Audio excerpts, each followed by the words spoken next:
Hey guys, welcome back. Happy Friday. I'm surprised you survived this whole week. I'm glad you're here. I want to talk today about something that sounds very cliched and, maybe you roll your eyes, maybe you won't, but it's something that I have tried to embrace my whole career, and I think it's something that we need now more than ever in EMS. And that is to be the provider that you needed when you started. So, a lot of us have very rough introductions to this career. I sure as fuck did.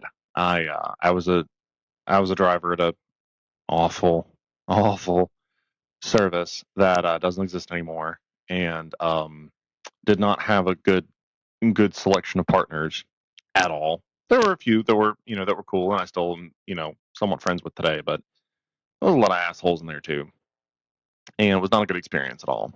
But and that was true anywhere I went, even as I became more seasoned. There's plenty of places or plenty of people, excuse me, who just god awful shitbags and were horrible examples of providers.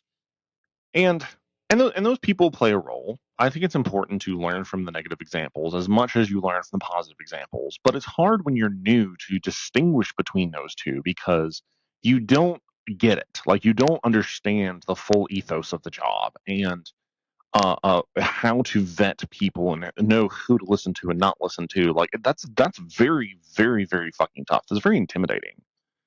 And I think that it's incumbent on us to think back to where we were when we started and who were the people that made the difference for us? Who are the people that we appreciated that took us under their wing, that were willing to listen to us, that raised us in this job? What are the best qualities from those people, and how can I implement those into my life and how I treat my patients and my coworkers now? And I think that if you go through that exercise, it'll be fairly humbling because you're going to realize that you, and I'm saying this as someone who goes through this exercise, has gone through this exercise. It's very humbling. And it'll quite honestly hurt your feelings a little bit. But I think that not we need to do this not just for the people who are new, but for the people who are changing certs too, because it's almost like learning how to ride a bike all over again when you get a new EMS certification. People will treat you differently, especially if you're making the jump from EMT to paramedic. That's a pretty big fucking jump.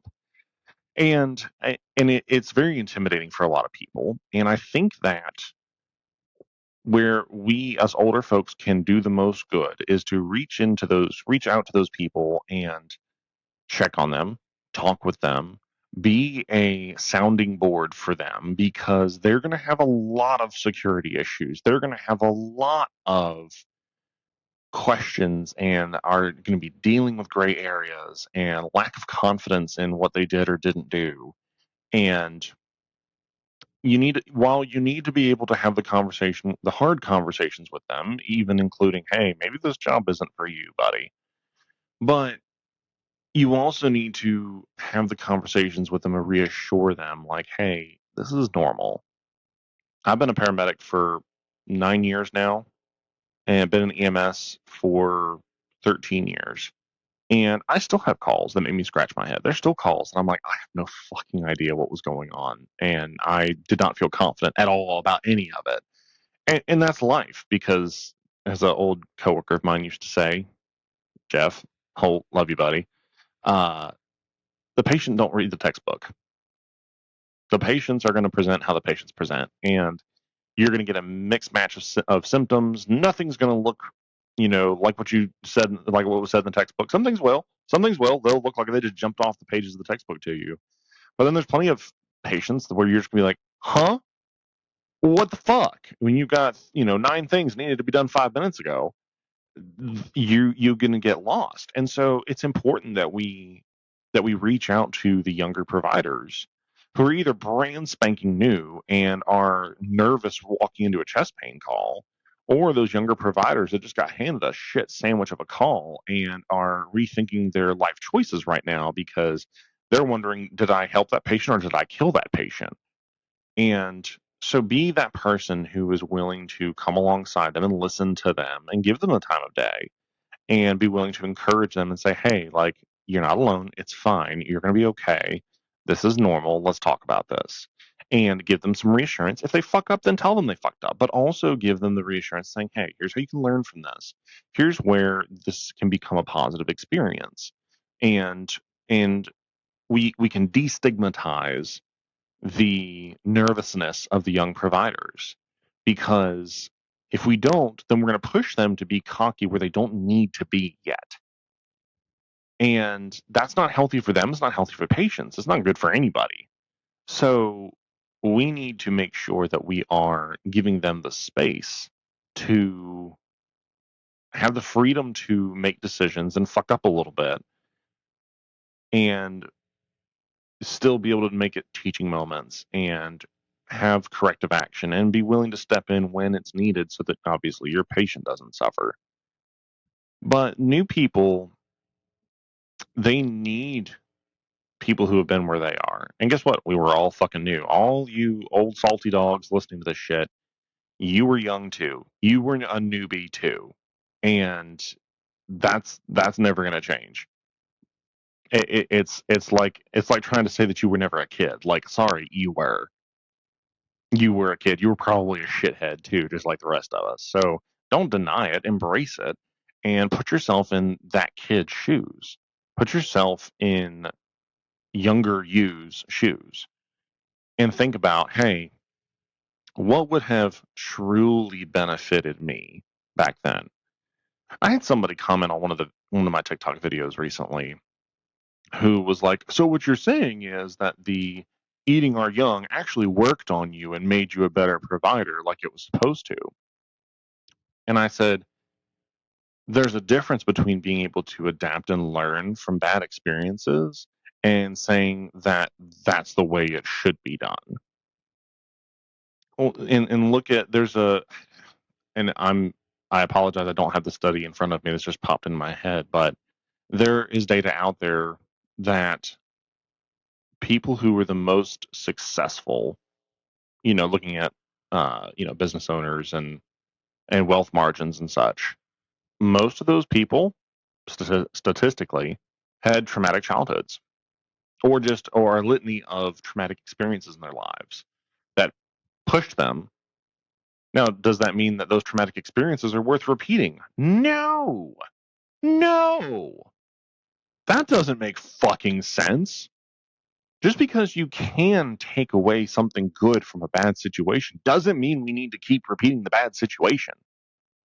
Period. The end. So I outright reject that philosophy that, eating our young is essential. No, the fuck it's not. There's a lot of other ways to build mental toughness and to weed out people that shouldn't be here, which I agree needs to happen. We do need to weed out the people who can't hack it here. That's perfectly fine. But that's a far cry from saying that we should do things that are outright toxic and harmful to people just because, oh, well, it seems to work most of the time. There's also plenty of times where it doesn't work. And you get a lot of people that actually are taking psychological damage from this, who are being psychologically abused by other providers. And it's all done in the name of, weeding out the weak or making them tougher and stronger. No, I'm not a proponent of gentle parenting. If you have ever met my kids, you will know that. But I do think that this is a kind of thing where being an asshole is not always the best solution. So I really, really want, in an ideal world, to see more mentorship going on, both officially and unofficially. I want to see good, healthy mentorship propagated and encouraged.